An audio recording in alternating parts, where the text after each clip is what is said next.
Assalamualaikum warahmatullahi wabarakatuh. Hari ini kita akan sambung tafsir surah Al-Baqarah ayat 127 hingga ayat 134. A'udzu billahi minasyaitonir rajim. Wa idh yarfa'u Ibrahimul qawa'ida minal baiti wa Ismail. Rabbana taqabbal minna innaka antas sami'ul alim. Dan ingatlah ketika Ibrahim meninggikan pondasi ataupun dinding Baitullah saat membangunkannya bersama Nabi Ismail. Keduanya berdoa, ya Allah ya Tuhan kami, terimakanlah amal dari kami, iaitu amal membangunkan Baitullah. Sesungguhnya Engkau yang Maha mendengar perkataan, Maha mengetahui semua perbuatan. Ayat 128 Allah Ta'ala berfirman, Rabbana waj'alna muslimaini laka wa min zurriyyatina ummatan muslimatan lak wa arina manasikana wa tub alaina innaka antat tawwabur rahim. Ya Allah ya Tuhan kami, jadikanlah kami berdua orang yang berserah diri, iaitu orang-orang yang tunduk kepadamu, dan jadikanlah pula anak cucu kami, anak-anak kami, umat kelompok yang berserah diri kepadamu. Nabi Ibrahim menyebut doa ini kerana sebelumnya Allah Ta'ala berfirman, benar tetapi janjiku tidak berlaku pada orang zalim.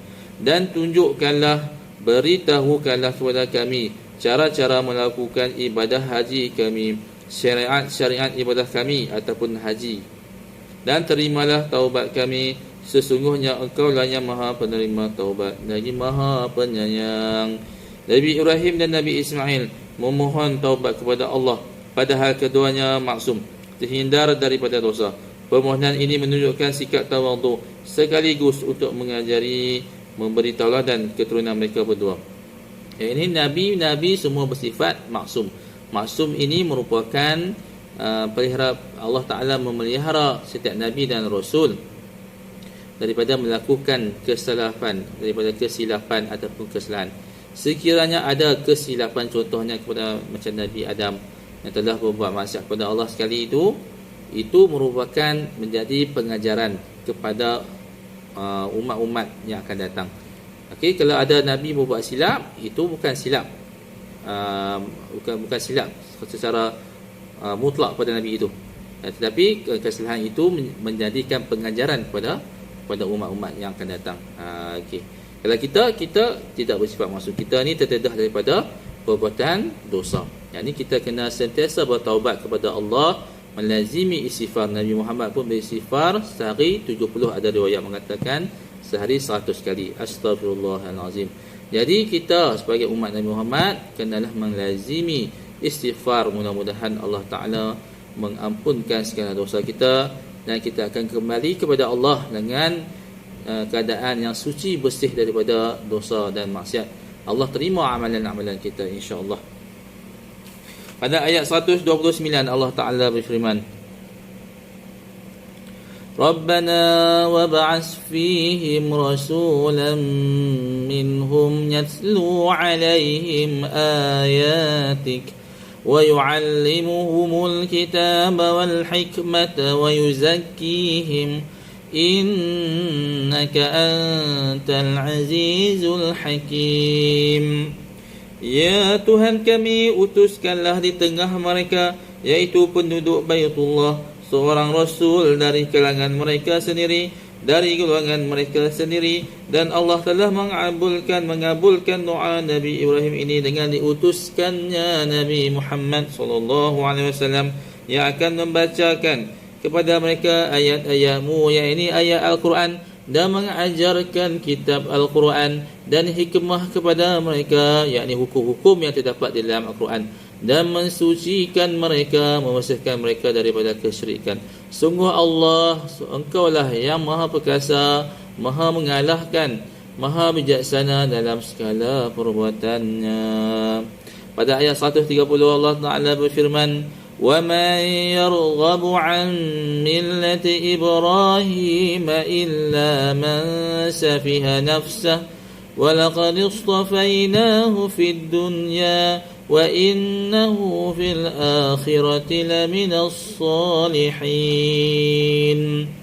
Dan orang, yang ini maksudnya tidak ada orang yang membenci agama Nabi Ibrahim lalu meninggalkannya kecuali orang yang memperbodohkan dirinya sendiri. Ia tidak tahu bahawa dirinya adalah makhluk Allah yang wajib mengabdikan, yakni beribadah kepadanya, atau menganggap dirinya rendah dan hina. Dan sungguh kami telah memilihnya Nabi Ibrahim di dunia ini dan untuk mengembangkan risalah. Okey, yang ini Allah Ta'ala memilih Nabi Ibrahim untuk mengembangkan risalah dan kami menjadikannya Khalil, iaitu orang yang paling disayangi. Dan sesungguhnya di akhirat dia termasuk orang-orang yang soleh, iaitu orang-orang yang memiliki darjat-darjat yang tinggi. Mudah-mudahan kita termasuk dalam kalangan orang-orang yang soleh. Amin. Ayat 131 Allah Ta'ala berfirman, إذ قال له ربه أسلم قال أسلمت لرب العالمين. Dan ingatlah ketika Tuhan berfirman kepadanya Nabi Ibrahim, berserah dirilah, yakni tunduklah kepada Allah dan murnikan amalan agamamu untuknya semata. Dia menjawab, aku berserah diri kepada Tuhan seluruh alam.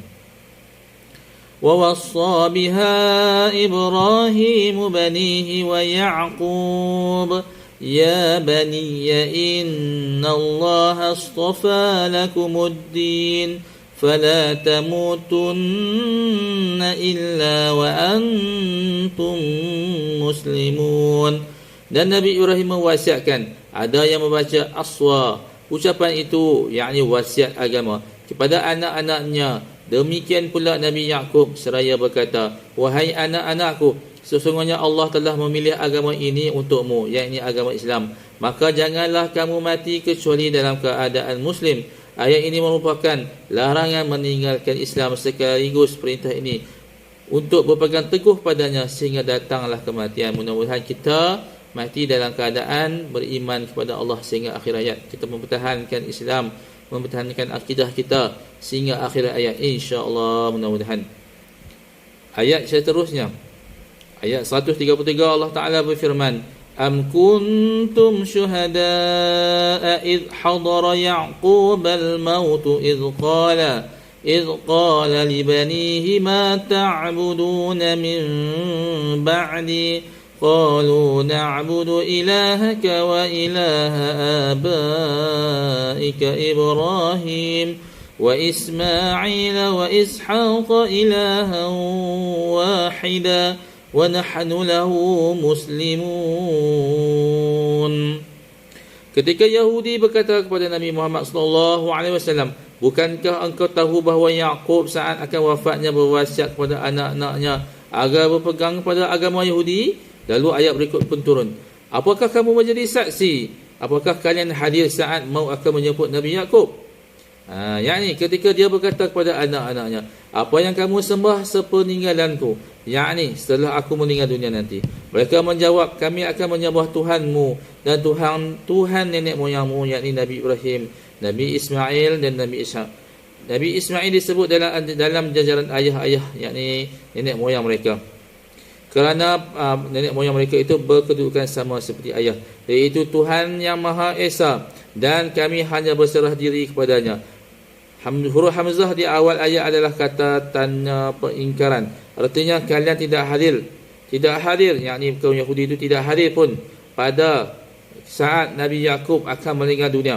Lantas bagaimana kaum Yahudi berani menisbatkan sesuatu yang tidak patut baginya? Ayat terakhir Allah Ta'ala berfirman, tilka ummatun qad khalat laha ma kasabat wa lakum ma kasabtum wa la tus'aluna amma kanu ya'malun. Itulah sekaligus isyarat kepada Nabi Ibrahim, Nabi Yaqub dan keturunan keduanya.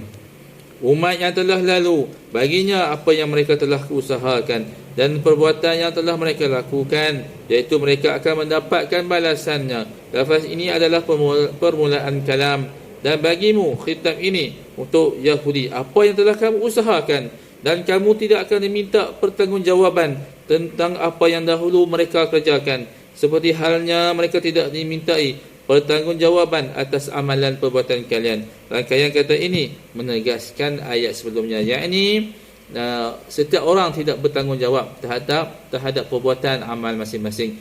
Jadi setiap insan itu bertanggungjawab terhadap dirinya sendiri. Wallahu taala alam. Mudah-mudahan ayat 127 sehingga ayat 134 tadi memberi manfaat kepada kita. Wallahu taala alam. Assalamualaikum warahmatullahi wabarakatuh.